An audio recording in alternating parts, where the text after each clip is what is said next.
Bismillahirrahmanirrahim. Assalamualaikum warahmatullahi wabarakatuh. Apa kabar teman-teman semua? Semoga sehat selalu, tetap semangat dalam mencari ilmu. Pada pertemuan kali ini kita akan membahas terkait dengan organisasi. Organisasi tidak pernah lepas dari yang namanya manajemen. Jadi yang namanya organisasi, di dalamnya terdapat manajemen yang digunakan dalam mengelola suatu organisasi. Untuk lebih lengkapnya, mari kita bahas satu persatu. Teman-teman semua yang terhormat dapat mempelajari organisasi.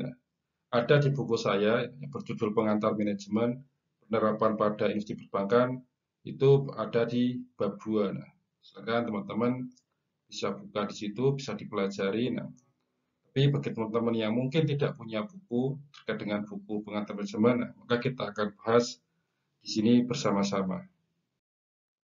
Untuk mempelajari yang namanya organisasi lebih dalam, kita harus mengetahui terlebih dahulu apa pengertian organisasi. Ada banyak pendapat, terutama pendapat dari para ahli atau orang yang ahli di bidangnya, yang mendefinisikan pengertian organisasi. Yang pertama ada Bonnet dan Card yang mendefinisikan bahwa organisasi merupakan suatu proses tersusun yang orang-orangnya berinteraksi untuk mencapai tujuan. Yang kedua ada Stoner mendefinisikan organisasi merupakan atau sebagai sebuah suatu pola hubungan-hubungan melalui mana orang-orang di bawah pengarahan atasan mengejar tujuan bersama. Yang ketiga ada James Desmoney mengartikan bahwa organisasi sebagai bentuk setiap perserikatan manusia untuk mencapai tujuan bersama. Sedangkan Max Weber menyatakan bahwa organisasi merupakan suatu kerangka hubungan terstruktur yang di dalamnya terdapat wewenang dan tanggung jawab serta pembagian kerja menjalankan suatu fungsi tertentu.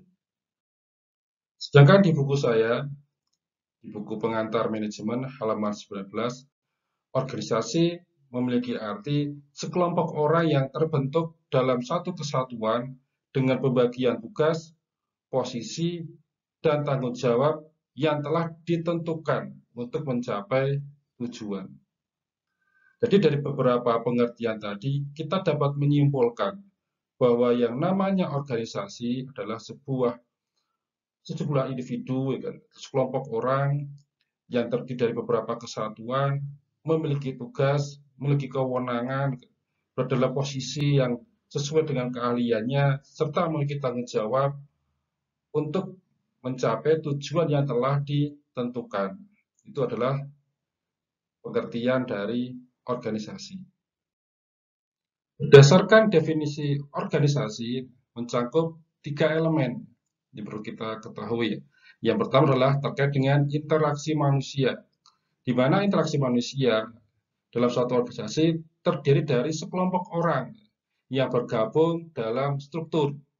Manusia dapat menemukan jati diri sesuai dengan bidang keilmuan, sesuai dengan bidang keahlian yang dimiliki, serta sesuai dengan harapan dari organisasi. Yang kedua, ada kegiatan mengarahkan pada tujuan.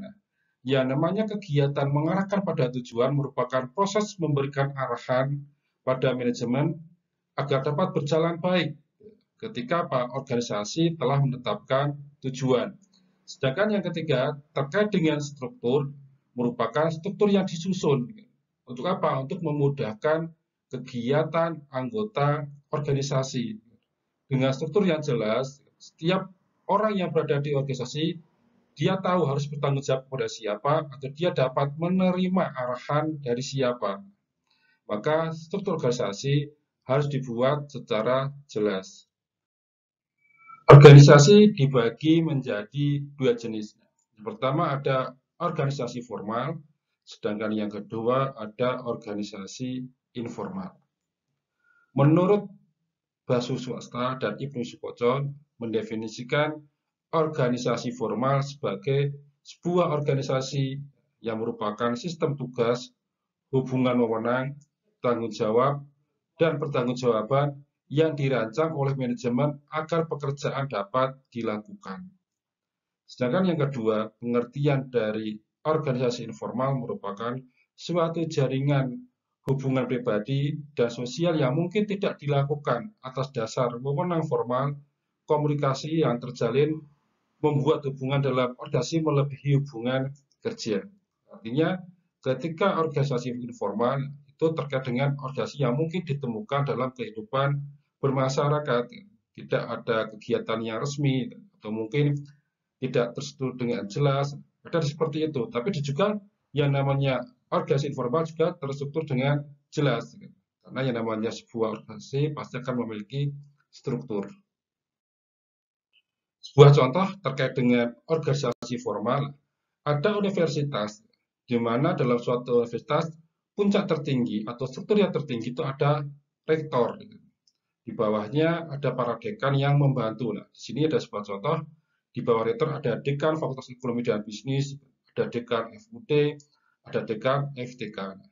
Di bawah para dekan atau yang memimpin fakultas ada yang namanya kepala program studi atau disingkat dengan Kaprodi. Di dalam suatu fakultas ada beberapa prodi. Nah, di situ setiap prodi dipimpin oleh kepala program studi atau disebut dengan Kaprodi. Di bawah Kaprodi ada mahasiswa. Ini merupakan contoh dari organisasi formal. Kalau kita berbicara terkait dengan struktur dan penyusunan organisasi, kita harus mengetahui 3 hal. Yang pertama terkait dengan hierarki tujuan, yang kedua terkait dengan departementalisasi, dan yang ketiga terkait dengan wewenang dan tanggung jawab. Yang pertama terkait dengan hierarki tujuan merupakan keseluruhan tujuan dari organisasi yang bersifat khusus dan umum yang merupakan tugas bagi anggota organisasi untuk mencapai tujuan. Contohnya sebagai berikut. Kalau kita melihat contoh hierarki tujuan organisasi, yang paling puncak ada tujuan organisasi. Ini merupakan tujuan secara umum. Yang nantinya akan apa? Akan diturunkan atau akan dibuat tujuan yang lebih spesifik. Di mana ada tujuan divisi, di bawahnya ada tujuan departemen, di bawahnya lagi ada tujuan kelompok, dan sampai tujuan individu. Semua terangkai dengan baik. Tujuan organisasi dapat tercapai apabila tujuan individu, tujuan kelompok, tujuan departemen, dan tujuan divisi itu dapat dilakukan. Sehingga ini merupakan sebuah proses, sebuah rangkaian.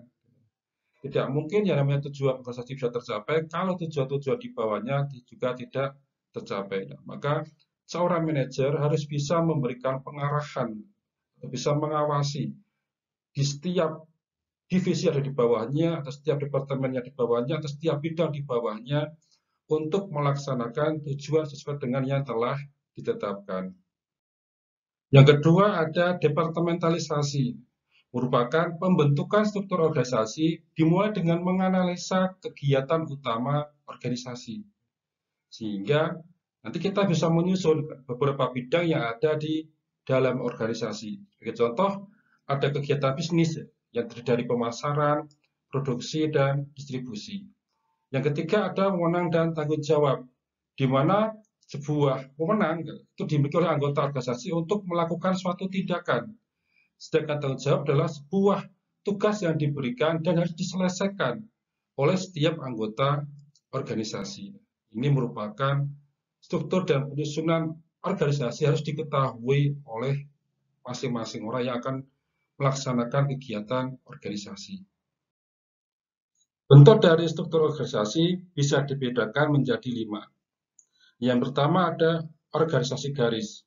Yang kedua ada organisasi garis dan staf. Yang ketiga ada organisasi fungsional. Yang keempat ada organisasi komite, dan yang terakhir merupakan organisasi metrik. Yang pertama terkait dengan organisasi garis, memberikan kekuasaan yang mengalir secara langsung dari pimpinan tertinggi kepada tingkatan-tingkatan yang berada di bawahnya. Kemudahan dalam memberikan arahan tersebut sangat jelas sesuai dengan struktur organisasi yang disusun. Yang kedua, terkait dengan organisasi garis dan staf, merupakan struktur organisasi yang memiliki kemiripan dari organisasi garis, di mana perbedaannya adalah terkait dengan bidang-bidang yang melakukan kegiatan dapat dilakukan koordinir atau dapat dikondisikan oleh pemimpin yang ada di atasnya, sehingga koordinasi antar bidang ini bisa mempermudah pengawasan, bisa mempermudah dalam menjalankan kegiatan. Jadi ada sedikit kemiripan, cuman ketika di organisasi garis staf ada koordinasi di antar masing-masing bidang yang berada di dalam organisasi. Sedangkan terkait dengan organisasi yang fungsional, di mana seorang manajer itu memberikan penempatan kerja sesuai dengan orang yang ahli di bidangnya. Ketika ada suatu bidang, maka diberikan orang yang ahli di bidangnya. Orang yang ahli akan menjalankan suatu organisasi sesuai dengan bidang kerja yang dimiliki. Sehingga apa? Sehingga kegiatan tadi dapat berjalan dengan baik. Yang keempat, ada organisasi komite. Pembentukan organisasi komite ditujukan untuk mempermudah dalam mengumpulkan pendapat dari masing-masing anggota organisasi atau masing-masing bidang. Nah, pendapat tadi bisa muncul ketika ada permasalahan, ketika ada sebuah kegiatan harus dilakukan, atau mungkin pengembangan usaha. Maka pendapat-pendapat yang bisa ada tadi, pendapat yang disampaikan tadi, itu bisa menjadi sebuah pertimbangan. Yang kelima adalah terkait dengan organisasi metrik. Beberapa anggota organisasi harus melaporkan kegiatan kepada beberapa pimpinan. Maka masing-masing pimpinan memiliki tanggung jawab terhadap kegiatan yang dijalankan. Ini merupakan 5 bentuk struktur organisasi. Dasar penggolongan dalam organisasi bisa dibedakan menjadi 5. Yang pertama adalah terkait dengan angka, di mana yang namanya organisasi bisa disimbolkan dengan angka. Sebagai contoh, ada Pangdam 4 di Ponorogo. Kata 4 ini akan menunjukkan suatu organisasi di tempat tertentu, sehingga orang akan tahu di mana Pangdam 4 di Ponorogo. Yang kedua ada waktu. Suatu organisasi ketika melaksanakan kegiatan bisa dibagi menjadi beberapa waktu. Mungkin ada dalam 24 jam dibagi menjadi 3 kali waktu kerja. Ada yang masuk siang, masuk pagi, atau masuk malam. Dibagi menjadi 3 shift. Seperti itu adalah penggolongan berdasarkan waktu. Yang ketiga adalah fungsi organisasi. Dalam organisasi, di dalamnya ada beberapa kegiatan yang berbeda. Kalau kita melihat sebuah perusahaan, maka ada bagian operasional, bagian produksi, bagian pemasaran, bagian distribusi, masing-masing memiliki tugas yang berbeda. Maka ini disebut dengan fungsi dari organisasi atau digolongkan dalam fungsi organisasi. Yang keempat, terkait dengan luas daerah operasional. Maka kalau kita melihat luas daerah operasional, sesuai dengan ketentuan yang ada di desa, ada provinsi, ada kota, tetapi ada tingkat kecamatan. Maka kita akan menyesuaikan di mana operasional dari organisasi itu bisa melakukan kegiatan. Yang kelima adalah terkait dengan jenis barang dan jasa yang dihasilkan. Perusahaan atau mungkin sebuah organisasi menghasilkan barang dan jasa yang berbeda-beda. Maka kita bisa menggolongkan berdasarkan jenis barang dan jasa yang dilakukan. Sebuah organisasi memiliki 2 karakteristik struktur, di mana yang pertama adalah terkait dengan keseimbangan. Organisasi dikatakan seimbang ketika setiap bagian memiliki sumber daya sesuai, struktur yang jelas, dan memiliki hasil sesuai dengan yang diharapkan. Itu dikatakan seimbang. Sedangkan yang fleksibel, sebuah organisasi harus peka terhadap perubahan. Yang namanya masa depan, itu belum tentu tahu seperti apa. Perubahan terus terjadi. Maka di sini organisasi harus menyesuaikan dengan keadaan yang ada, menyesuaikan dengan perubahan yang ada, tetapi tidak meninggalkan identitas organisasi yang dimiliki. Karena identitas organisasi itu merupakan ciri khusus atau ciri khas yang dimiliki. Ini merupakan dua karakteristik struktur organisasi. Alhamdulillah kita telah mempelajari organisasi. Mudah-mudahan apa yang kita pelajari pada sesi kali ini bisa bermanfaat untuk masa depan yang lebih baik. Terima kasih. Alhamdulillah. Assalamualaikum warahmatullahi wabarakatuh.